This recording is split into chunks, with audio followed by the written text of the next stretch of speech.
Eu não gostava de ler quando era criança.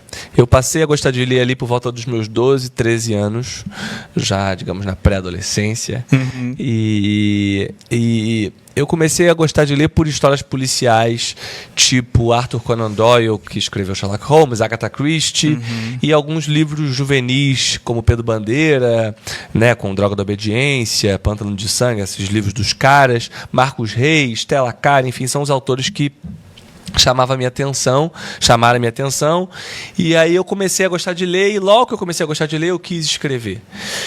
Então, para mim, a literatura e a vontade de ser escritor veio de maneira muito natural a partir do momento que eu gostei de ler. Uhum. Eu não preciso nem dizer que não era bom o que eu escrevia nessa época, porque você imagina a pessoa ler um livro e começa a escrever, não é muito bom. Mas eu acho que foi importante para eu ir ganhando músculo mesmo, né, para fazer esse trabalho. E ali pelos meus 15, 16 anos eu já comecei a falar: quero ser escritor quando crescer. Legal.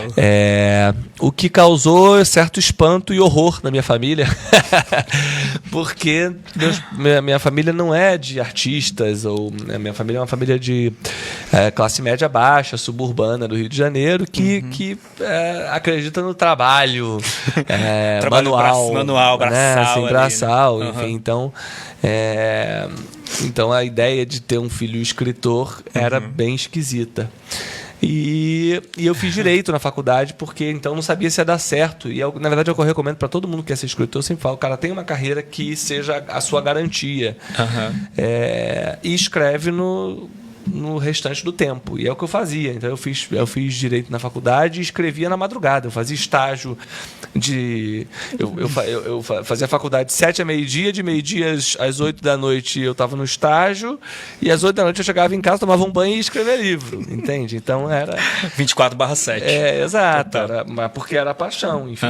E felizmente um belo dia a paixão virou deu certo, né? Virou a profissão. Virou a profissão. E aí virou trabalho. Demais. E aí virei escritor. Muito bom. E quando você decidiu escrever seu primeiro livro, que é o Suicidas, né?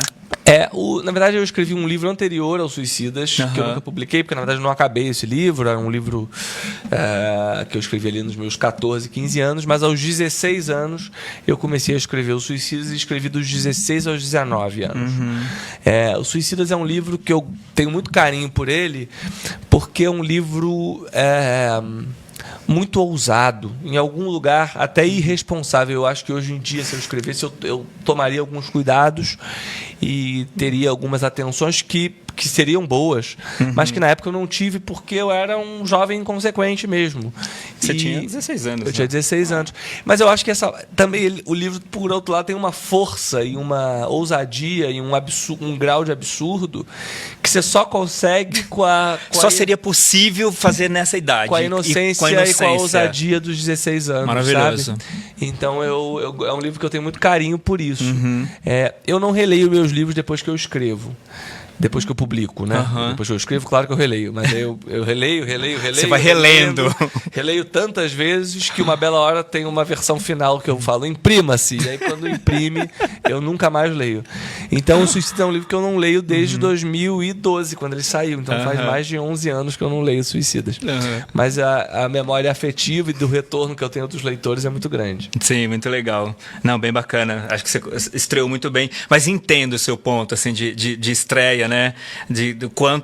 O quanto já tinha de você, né? O Rafa de hoje, o quanto já tinha de você ali, ou o quanto era uma coisa experimental ainda, né? Por mais que você tenha feito o primeiro experimento e não tenha publicado, mas você era muito jovem ainda, claro, né? É natural que tenha muito experimento ainda nesse livro. Claro, sem tem dúvida, muita coisa, né? que eu nem me identifico, mas que de algum modo era.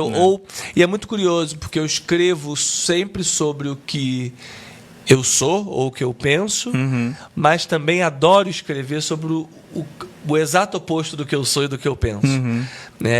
Eu brinco, tem até uma frase nesse livro que muitos leitores me perguntam, né, que o narrador do Suicidas é um narrador em primeira pessoa e ele é escritor. Eu adoro narradores escritores. E a história do livro é de um grupo de jovens que se reúnem numa roleta russa e se matam nessa roleta russa e todos morrem, né? E eles encontram nesse porão um caderno de um dos jovens que era um pretenso escritor. E em um dos momentos ele escreve, ele fala que o escritor coloca muito de si nos livros. E então sempre pegam essa frase e falam: você... E aí eu falo... É você que é você! É você que é você! E aí eu sempre falo o seguinte, que é curioso, porque o escritor coloca muito de si nos livros, mas colocar de si não é necessariamente colocar o que eu sou e o que eu penso. Colocar algo sobre mim é, às vezes, colocar o que eu não sou e o que eu não penso, e o que eu desprezo, e o que eu odeio, Perfeito. e o que eu discordo, e o que me incomoda, e o que me dá indignação. Também é sobre mim, percebe? Percebo, na medida em que eu coloco algo oposto a mim.